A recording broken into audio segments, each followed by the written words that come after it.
Download ebook. Managing passwords and password policies.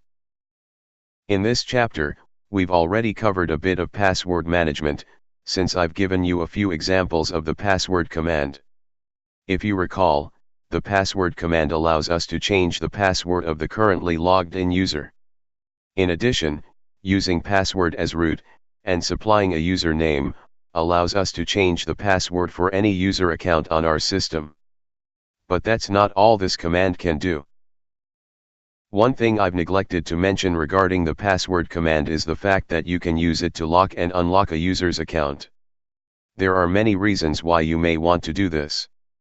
For instance, if a user is going on vacation or extended leave, perhaps you'd want to lock their account so that it cannot be used while they are away.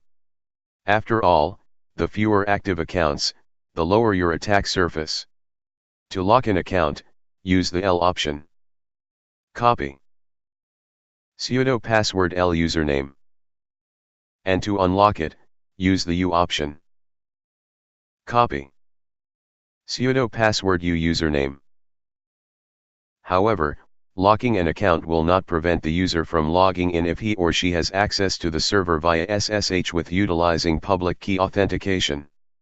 In that case, you'd want to remove their ability to use SSH as well. One common way of doing this is to limit SSH access to users who are members of a specific group. When you lock an account, simply remove them from the group.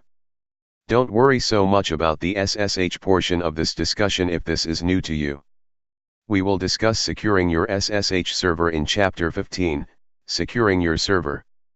For now, just keep in mind that you can use the password to lock or unlock accounts, and if you utilize SSH, you'll want to lock your users out of that if you don't want them logging in. However, there's more to password management than the password command, as we can also implement our own policies as well.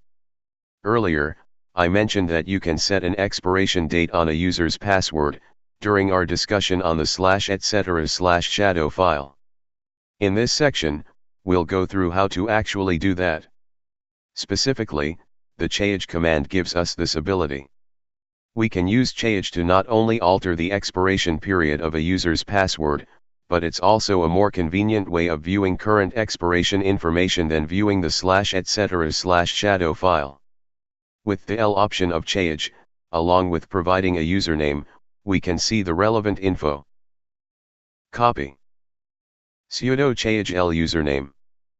Note: using sudo or root is not required to run change.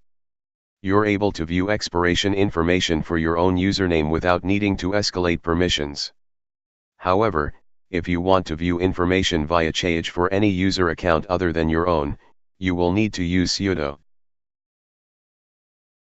In the example that follows, we can see the output of this command from a sample user account.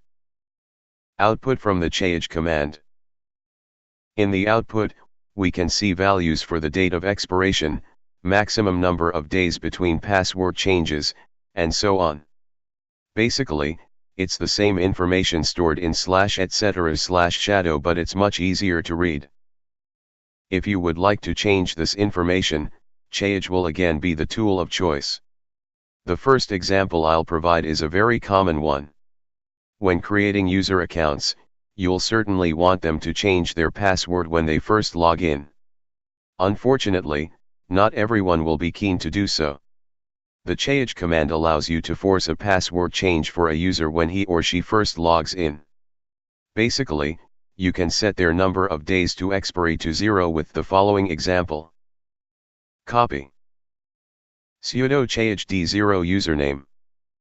You can see the results of this command immediately if you run change L again against the user account you just modified. Copy sudo change L username. The change command listing a user that has a required password change set. To set a user account to require a password change after a certain period of days, the following example will do the trick. Copy sudo change m90 username. In that example, I'm setting the user account to expire and require a password change in 90 days. When the impending date reaches 7 days before the password is to be changed, the user will see a warning message when they log in. As I mentioned earlier, users will often do whatever they can to cheat password requirements and may try to change their password back to what it was originally after satisfying the initial required password change. You can set the minimum number of days with the M flag, as you can see in the next example. Copy. Sudo change M5 Scully.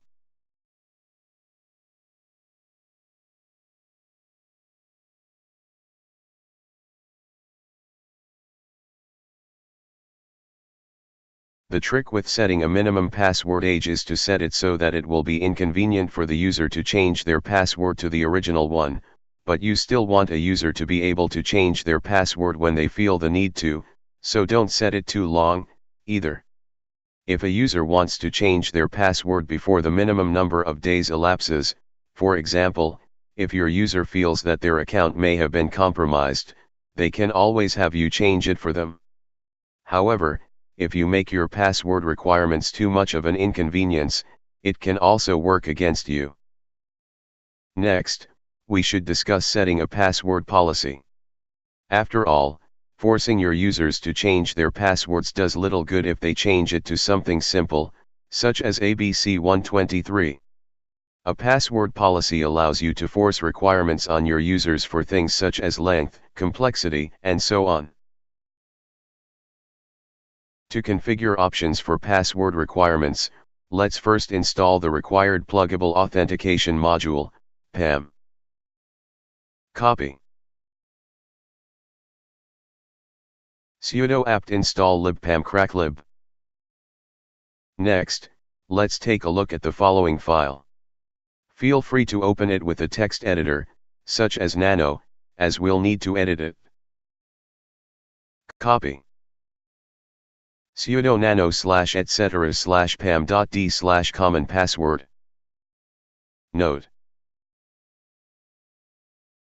an extremely important tip while modifying configuration files related to authentication, such as password requirements, sudo access, SSH, and so on, is to always keep a root shell open at all times while you make changes, and in another shell, test those changes.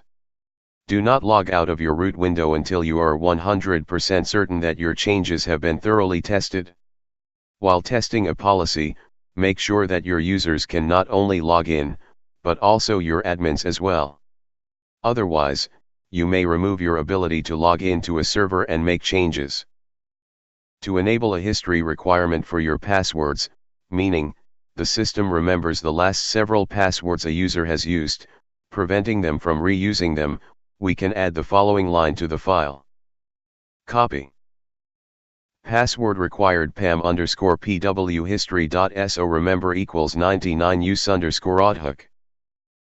In the example config line, I'm using remember equals 99, which, as you can probably guess, will cause our system to remember the last 99 passwords for each user and prevent them from using those passwords again.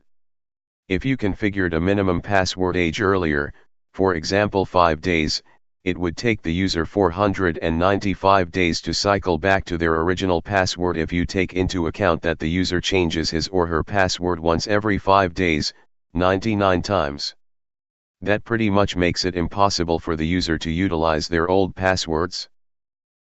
Another field worth mentioning within the /etc/pam.d/common password file is the section that reads diffic equals 3. This configuration details that at least 3 characters have to be different before the password is considered acceptable. Otherwise, the password would be deemed too similar to the old one and refused.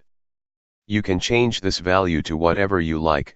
The default is normally 5, but Ubuntu defaults it to 3 in their implementation of this config file.